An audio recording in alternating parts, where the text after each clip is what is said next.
Hi, I'm Jake. I make Pathfinder 2 videos and sometimes RPG supplements because it's fun. Like, you just get the writing itch, so you write a book. We're continuing our Howl of the Wild coverage with Centaurs.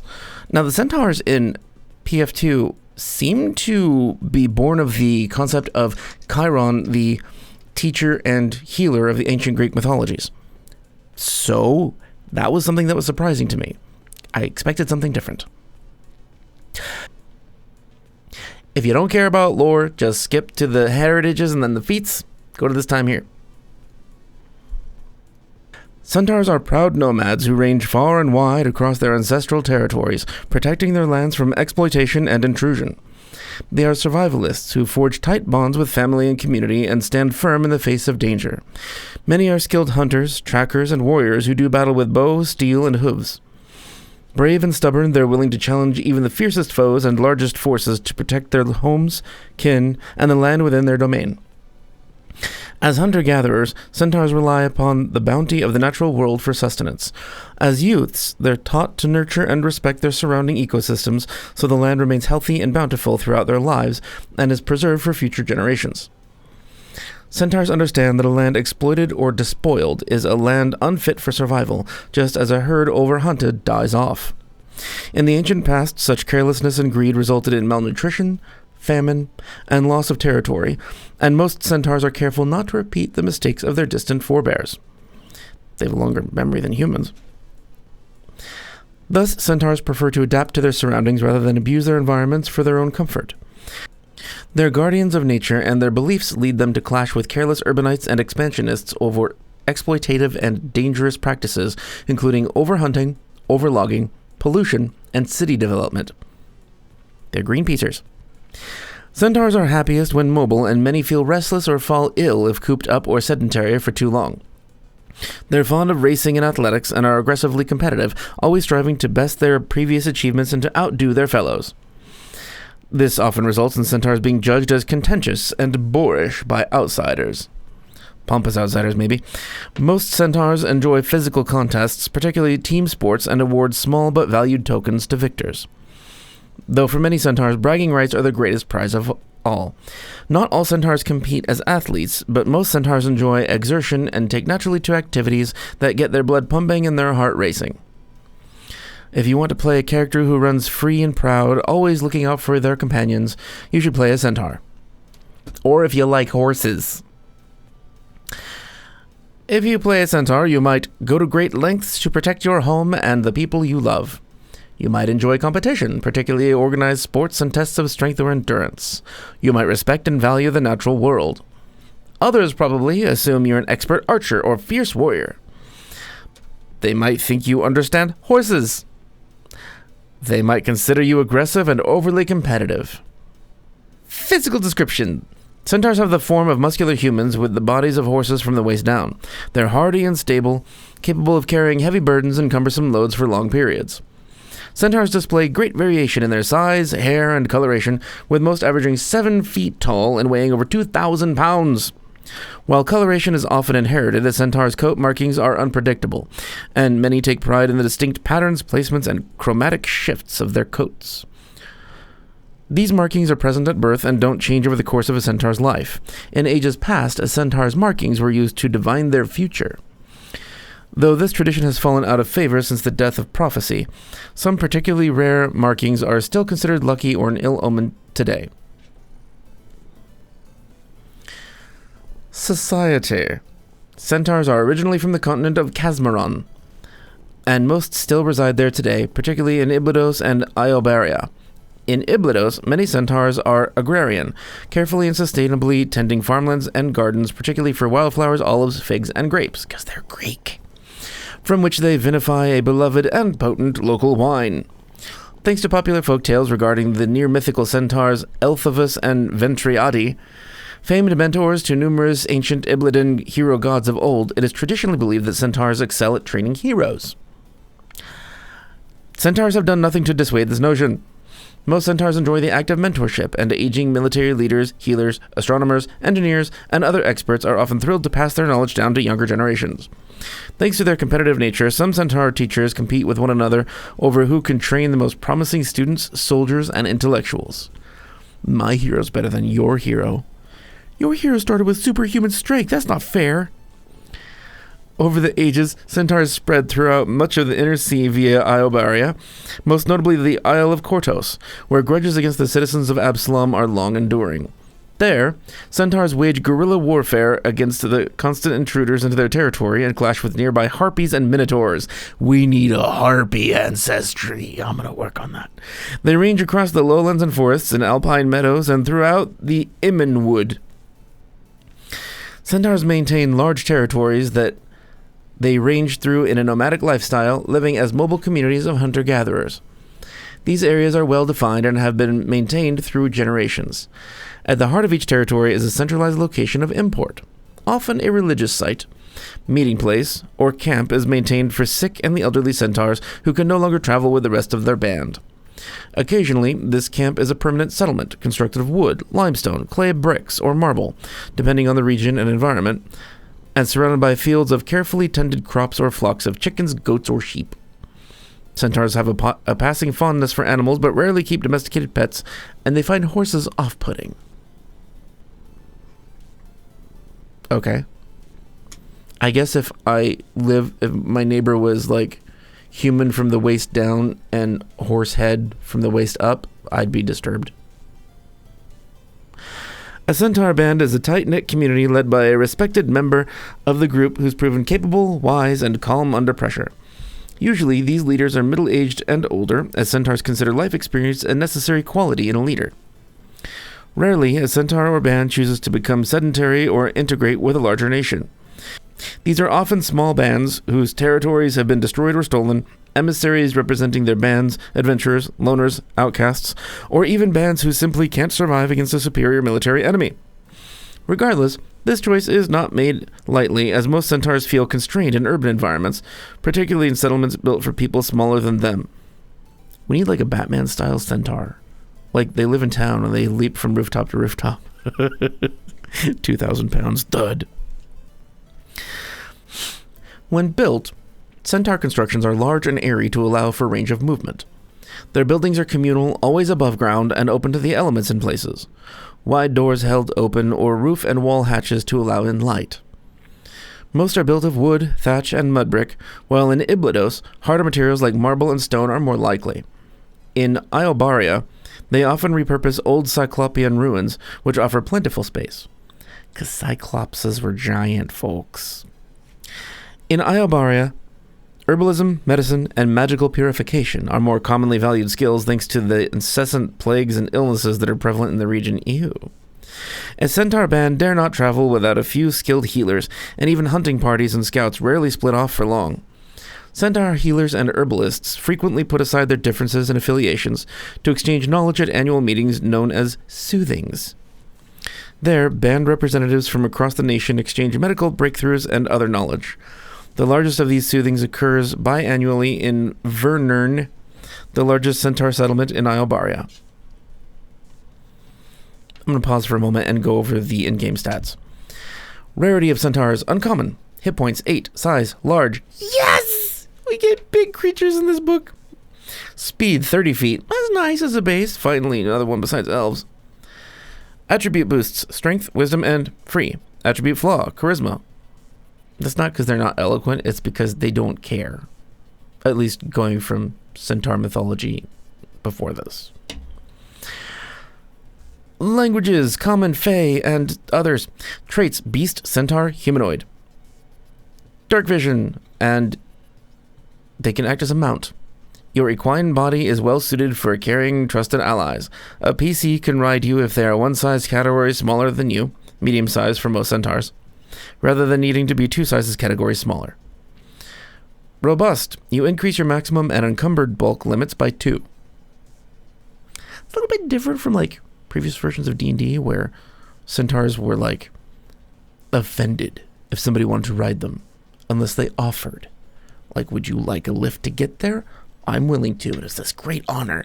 Now you just hop on the back of a PC and you just go riding. I don't like these newfangled things. In Kaer Maga, Chiliax, Multhune, and Oprak, Centaurs have assimilated with the larger nations, sometimes living as citizens and merchants, but more often serving as soldiers and mercenaries. In Garand, centaurs range across plains and savannas. They get along well with other nature-conscious cultures, teaming up with catfolk, tripkees, elves, and orcs to battle demons near Lake Okota, undead near the borders of Geb and Mazzali, and other dangerous threats. Centaurs remain open foes with Taldor and Andoran, remembering well the old wars with the expansionist Taldan Empire that drove them into the Verduran forest. Many in these regions dream of retaking their ancestral territories back from Taldan and Andoran control, a dangerous pipe dream certain to result in the deaths of countless centaurs. Centaurs believe in reform and often rely on community pressure to discourage harmful behaviors. So they might have like work release programs as opposed to jails. The unrepentant and the greatest transgressors face exile beyond the band's borders. Centaurs avoid ending the lives of their own except during times of war and mid-battle. While some centaur bands, serving demons and other foul gods, may attack other centaurs, even they prefer to harry other foes. They won't attack their own kind. That's cool. Centaurs consider saddles and bridles both restricting and shamefully insulting, akin to being shackled and caged.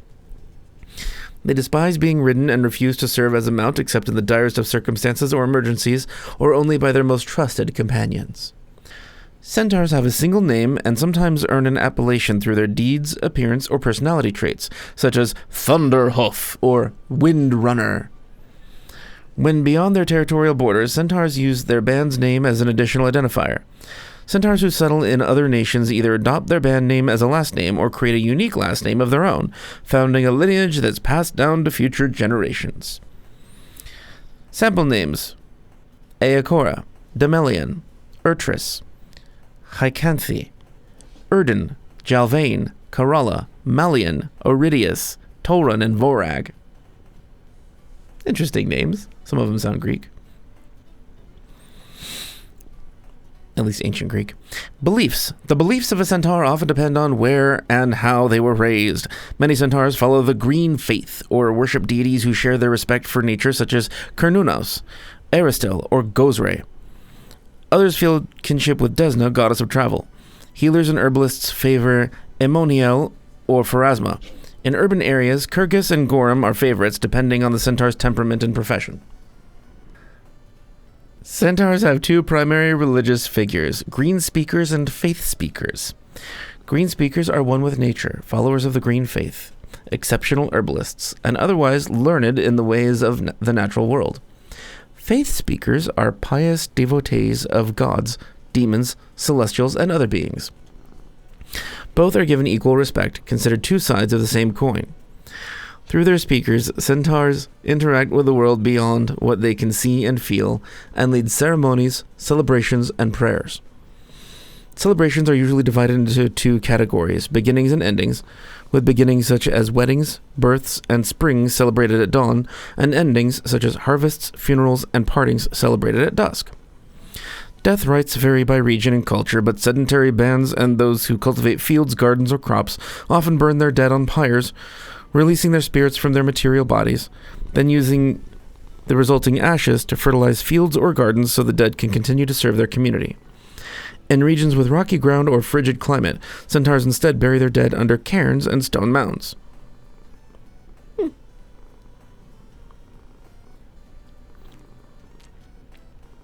Popular edicts. Ensure knowledge is passed on. Live in harmony with the natural world. Play fair in an honest competition. Popular anathema. Fail to roam. Aid in the wanton destruction of a natural landscape. Popular anathema. Fail to roam. Aid in the wanton destruction of a natural landscape. And get ridden. Centaur heritages! Centaurs are diverse people who adapt to their environment and the labors they perform. Budding Speaker Centaur. You were born with a spark of magic that could set you on the path to becoming a green speaker or faith speaker. Select Divine or Primal. If you selected Divine, you're a faith speaker. If you selected Primal, you're a green speaker. This choice can't be changed. You gain one cantrip from the chosen spell list. You can cast the spell as an innate spell at will. A cantrip is heightened to blah blah blah. It's a cantrip. Fleetwind Centaur. You're sleek of frame and capable of reaching incredible speeds on hooves alone. Your speed increases by 5 feet. I never think that that is worthwhile as a heritage because you could just take a general feat for it. I guess that's maybe just me. Iron Hoof Centaur. Your hooves are incredibly strong and serve as formidable weapons. You gain a hoof unarmed attack that deals 1d6 bludgeoning damage. Your hooves are in the brawling group and have the agile and unarmed traits. Cool. Useful. Model Coat Centaur. Your coat is mottled or striped, granting you natural camouflage in your home environment. Select a terrain from the following: Arctic, desert, forest, mountain, plains, or swamp. In your selected terrain, you gain a +1 circumstance bonus to stealth checks to hide or sneak and to deception checks to feint. Pony Gait Centaur. You are smaller than most other centaurs, though no less fleet of foot. Instead of large, your size is medium. You gain a +1 circumstance bonus to reflex saving throws. Okay, well, the bonus is really nice. I'm glad that they offer this as an option because some adventures, like I've run an adventure of a sunken castle, and you have to walk through the castle. Some of those hallways, a centaur cannot fit. So, based on the adventure, this is sometimes really important. And other times, it's just pointless. Stout Heart Centaur. You're a hardy centaur, firm of stance and strong of heart. You gain 10 hit points from your ancestry instead of 8, and gain a +1 circumstance bonus to acrobatics checks to balance and to your reflex DC to avoid being tripped. Cool. Useful. Especially at low levels. Now the Ancestry feats. The moment you've all been waiting for. First level, Centaur Lore. You've learned how to nurture your environment and to care for your people. You gain the trained proficiency rank in medicine and nature.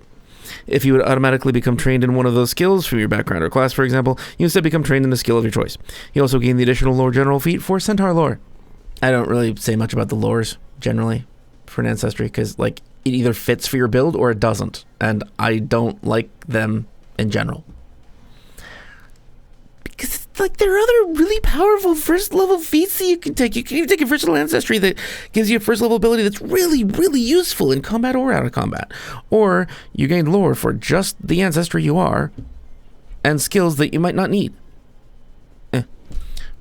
Next level 1 feat, Centaur Weapon Familiarity. You've trained in the weapons favored by your people, becoming a skilled archer and jouster. You have familiarity with the lance, longbow, long spear, short bow, and spear. For the purposes of proficiency, you treat any of these that are martial weapons as simple weapons. At 5th level, whenever you get a critical hit with one of these weapons, you get its critical specialization effect. Good, cool, useful. Practiced Brawn. Level 1 feat. You're accustomed to long days filled with hard physical labor. You gain a +1 circumstance bonus to athletics checks to force open and shove, cool, and to fortitude saving throws to resist becoming fatigued.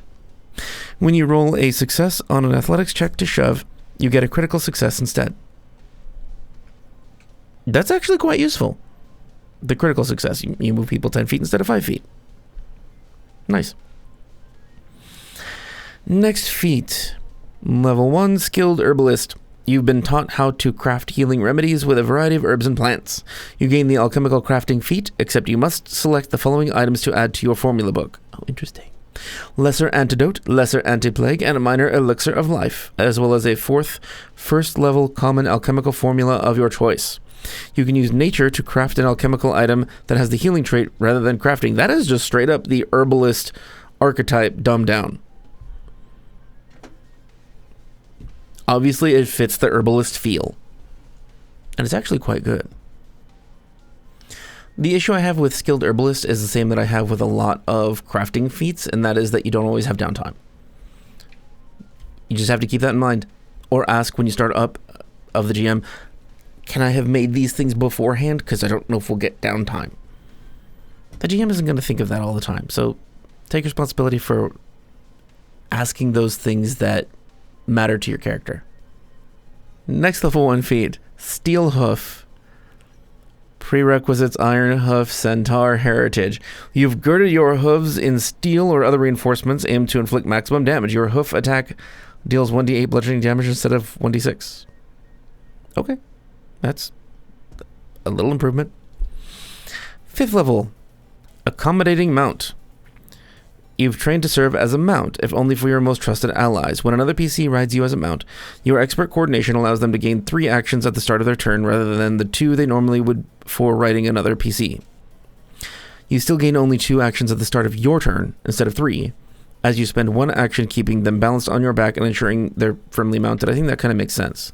But it does make you work better in combat as a mount by giving your ally an extra action. That would be very hard to do any other way. So this is actually quite useful. Distant Archer, level 5 feet. You've trained to harry your foes from great distances, using your swiftness to maintain distance and keen eyesight to stay on target. You reduce the penalty for attacking beyond your first range increment by 1 to a minimum of 0 when using weapons in the bow weapon group. Great! That's really good. Next level 5 feet, Proud Mentor. You enjoy mentoring others and take pride in your students' accomplishments. If you get a critical failure on an attempt to aid, you get a failure instead. Whenever you successfully aid an ally who critically succeeds on the check you aided them on, you feel a rush of pride, getting temporary hit points equal to your level, which lasts for 1 minute. There's no limit on this. Oh, that's neat. That's so cool. You can just keep topping up your temporary hit points in combat by helping other people do crap. That's great. That's good. I like that. Level 5 feat Speaker in Training. Prerequisites: Budding Speaker Centaur Heritage or the ability to cast a divine or primal spell. I'm glad that there's an alternative. You don't have to just be that heritage. You've begun your training as a speaker. Select Divine or Primal. If you select the Divine, you're a Faith Speaker. If you selected Primal, you're a Green Speaker. If you've already made this decision, such as due to being a budding speaker, you must select the same speaker you previously chose. This choice can't be changed. If you're a Faith Speaker, you can cast Bless once per day as a Divine Innate spell. If you're a Green Speaker, you can cast Fleet Step once per day as a Primal Innate spell. Both of those are really useful. I'm glad that they chose those. Those were wise choices. Bless is awesome. Cool. That's a good feat. Obviously, this is the best 5th level feat. 9th level feats. Herbal Forager. Prerequisites: Skilled Herbalist. Your skill with herbs has improved. Each day, as part of your daily preparations, you can harvest ingredients from your surroundings to craft 1 temporary alchemical item you know the formula for. This alchemical item must have the healing trait. If not consumed by your next daily preparations, the item is rendered inert. Really nice. I'm glad this exists. If you wanted this ability by level 9 and you haven't taken the Herbalist archetype, I don't think you actually care. But it's there just in case. I do really like the ability to make temporary alchemical items. My NPC in the current live stream does it and has 24 things that he can make every day. Fierce Competitor. Next level 9 feat. 1 action. Frequency once per day. It has the mental trait. You challenge a single ally to a physical competition. This competition must involve accomplishing a specific goal for a specific use of the acrobatics or athletics skill, such as climbing to the top of a wall, tripping a specific foe, or long jumping across a chasm. This is on an ally. You and your selected ally gain a +2 circumstance bonus to the associated skill check for 1 minute, or until one of you wins the challenge, whichever is first. If you win this competition, you gain a +2 status bonus to intimidation checks for an hour. That's cool. This is great. This is role-playing in combat. I love this. This is a good creative feat. I know I rarely say that, but it totally is. Next level 9 feat, Mentor of Legends. You're an extraordinary teacher capable of inspiring your students to amazing feats of athletics and ingenuity. Once per day, you can cast Heroism as an innate divine spell. That's great. In addition to its normal effects, the spell also grants temporary hit points equal to half your level. You can't cast the spell on yourself. This is really good. This is so good. Yeah, okay, that's a good level 9 feat. Yep.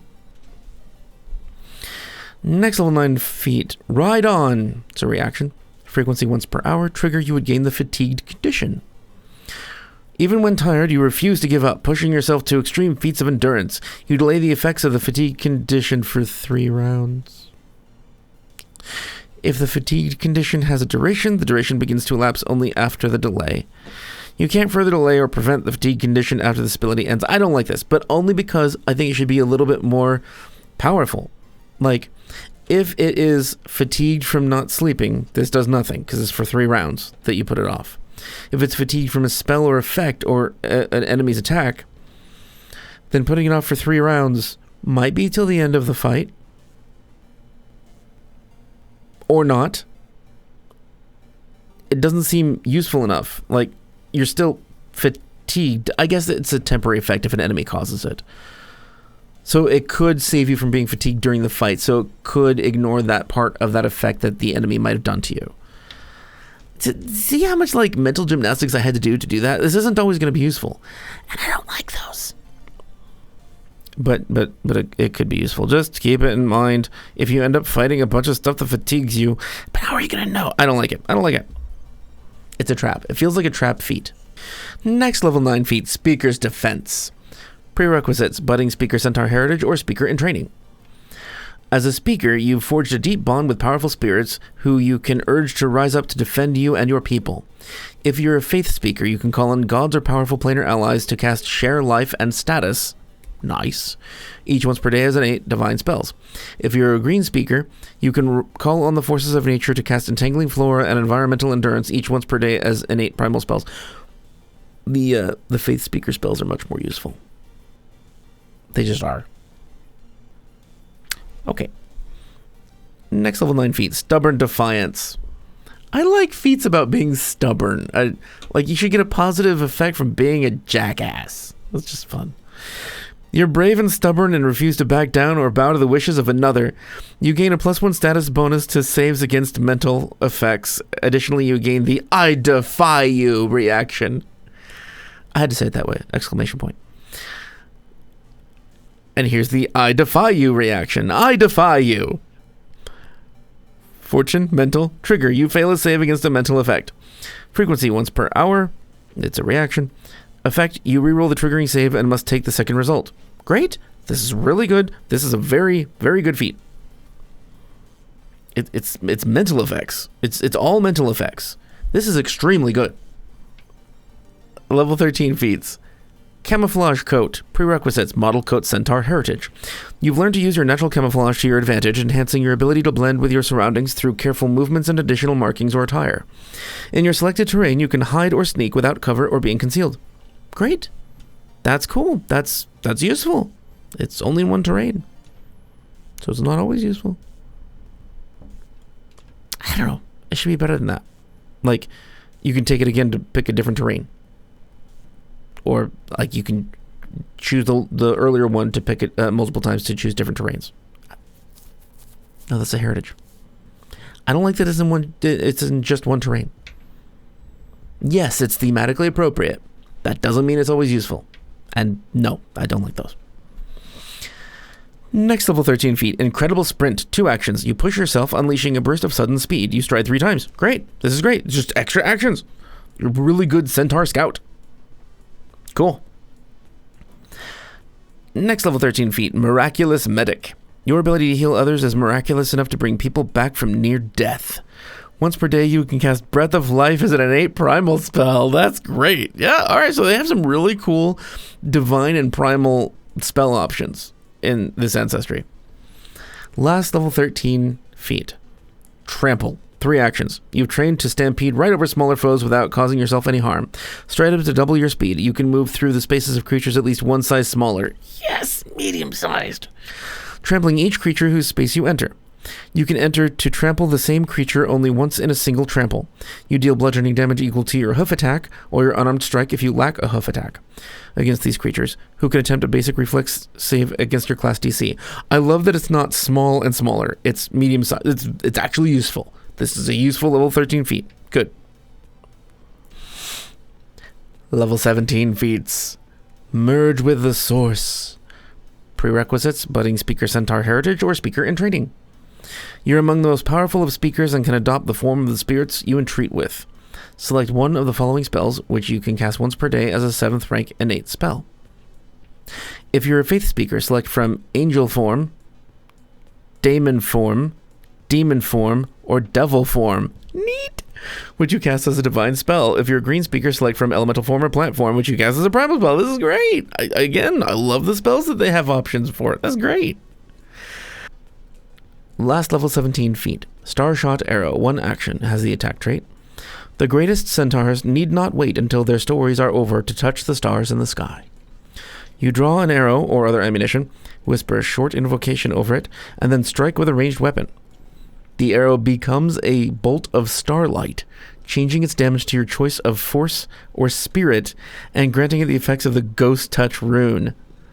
When the arrow strikes its target, it unravels into a constellation of starlight that wraps around the target's limbs, imposing a 10-foot circumstance penalty to its speeds for 2d4 rounds, or immobilizing it if the strike was a critical hit. The target can untangle itself by spending an interact action to break free. That's in addition to the damage it does. This is 1 action, and it has the attack trait. You can do this 3 times in a round. Why not? I know, penalties, whatever. This is awesome. This is a very good, very cool flavored level 17 feat. There's nothing bad to say about this. It's really good. Thank you for letting me borrow your face to stare into your phone for, I don't know, 20 minutes. And if you're a patron, thank you for being with me all the time. I appreciate you guys. If you want to be a patron or check out Discord to join us, please do. Links in the description. And, of course, the link to buy Howl of the Wild is in the description, too, because this is a great book. Another Howl of the Wild video will be out soon, or they're all out, so just go look at the playlist, because there's lots of them. And over here, I'll have, like, the live plays, so you can see those if you want to, the most recent ones. Thanks again. Bye.